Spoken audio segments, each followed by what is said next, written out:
Ayon po sa mga insider, malapit na raw na i-streamline or padaliin ng US Securities and Exchange Commission or SEC ang pag-approve ng mga bagong crypto ETF.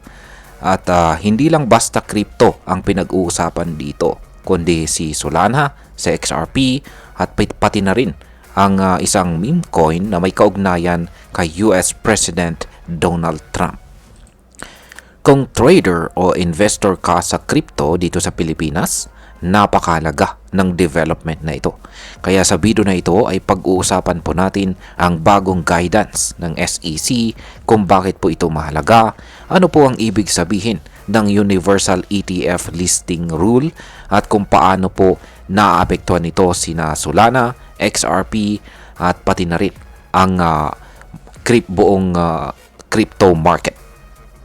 Ayan, bago po tayo magpatuloy ay pakibasa na lamang po muna ang disclaimer dito sa ibaba ng ating screen.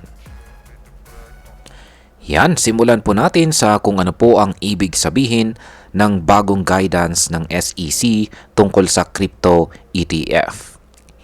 Ayon po sa mga insider, ang bagong guidance na inilabas ng SEC ay itinuturing na pinaka-komprehensibong dokumento tungkol sa crypto ETF hanggang ngayon.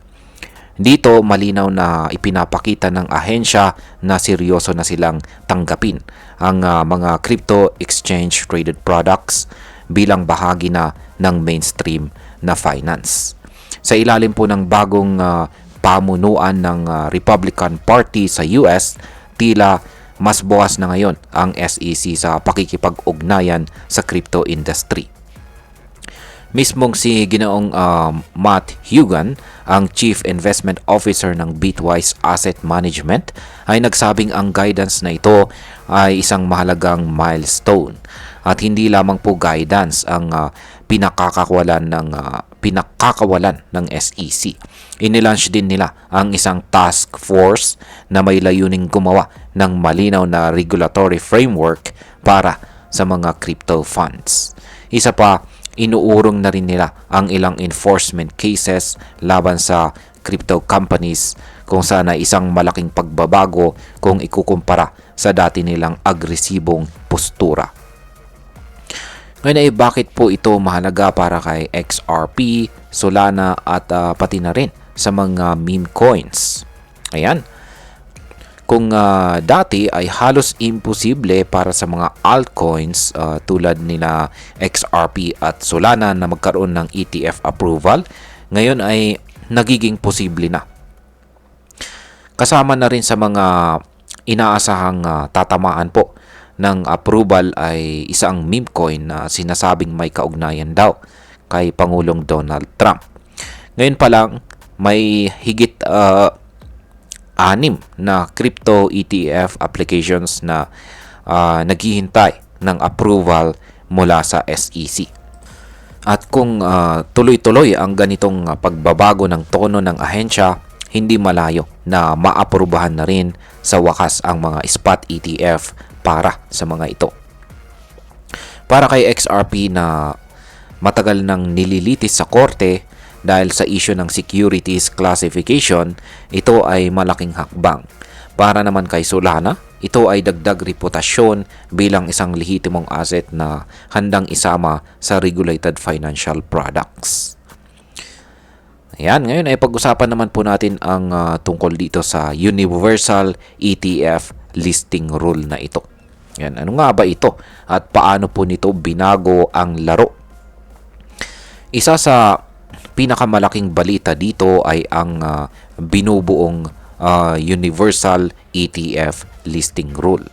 Sa kasalukuyang sistema, kailangan munang mag-submit ng Form 19B-4 ang mga exchanges tulad po ng Nasdaq, Cboe para sa bawat crypto ETF. Isa pong proseso na umaabot ng hanggang 240 days. Pero ayon po sa insider sources, nagkaroon na ng panibagong panuntunan ang SEC na magpapabilis sa prosesong ito. Kapag naisakatuparan ang Universal Rule, pwedeng bumaba po sa 75 days ang approval ng isang crypto ETF. Kung mangyari ito, ibig sabihin ay mas maraming crypto ETF ang pwedeng ma-launch ng mas mabilis, mas ligtas at mas organisado. Ayan. Ngayon ay paano naman po sinimulan ng Rex Osprey ang Solana ETF sa kabila ng pending approval? Ayan.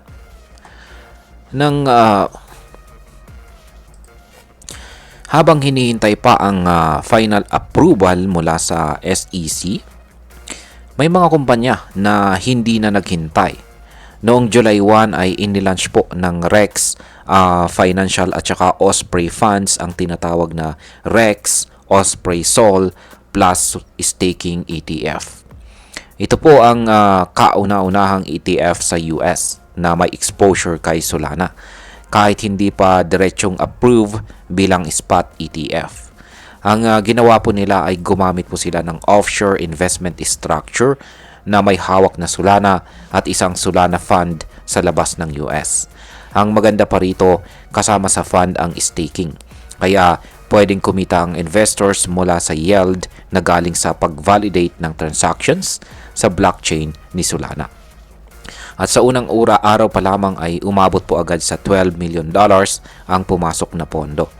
Patunay ito na mataas ang demand para kay Solana at sa mga products na may kinalaman sa kanya. Ngayon ay kailan naman po ang inaasahang paglabas ng final decision ng SEC? Bagamat malapit na raw ang approval, hindi pa final ang desisyon ng SEC. Ayon sa mga issuer ay wala pa silang inaasahang official decision hanggang hindi pa inilalabas ng SEC ang kanilang pangalawang major guidance document. Inaasahan na ito ay ilalabas po sa huling quarter ngayong taong 2025. Yan, ngayon ay pag-usapan na po natin ang posibleng epekto nito para sa atin bilang mga Pinoy crypto traders at investors. Bilang mga Pinoy na nakikipagsapalaran sa crypto, mahalaga po ang mga pangyayaring ito. Una ay nagbibigay ito ng mas malawak na access sa regulated products. Ibig sabihin, mas maraming foreign investors ang papasok sa crypto dahil po sa mga ETF approvals. Kapag tumaas ang demand, tataas din ang presyo ni Solana, na XRP at maging ng mga meme coins na maaapektuhan. Mas marami ring oportunidad para sa arbitrage, staking at pangmatagalang investments. Pangalawa ay ipinapakita po ng galaw ng SEC na unti-unti nang tinatanggap ng traditional finance, yan, or mundo ng traditional finance, ang crypto bilang bahagi ng lehitimong asset class.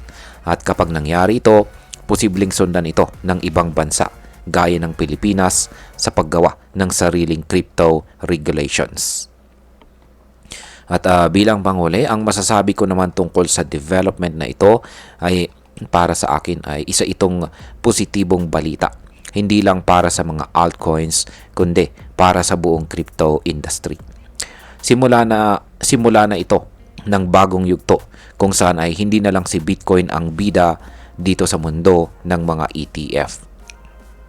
Ang pagpasok po ni Solana, na XRP at ng iba pang tokens sa ganitong uri ng investment products ay nagpapalawak po ng ecosystem. Nakakatulong ito para gawing mas accessible, mas lehitimo at mas ligtas ang crypto sa mata ng mga bagong investors. Pero syempre, hindi ito nangangahulugang guaranteed na panalo ang lahat. Dapat pa rin po tayong maging maingat, mag-research ng maayos at bantayan ang galaw ng market. At ayan, hanggang dito na lamang po tayo sa video na ito mga ka-crypto. Marami pong salamat sa panonood. Ingat po tayo lagi at God bless po sa ating lahat.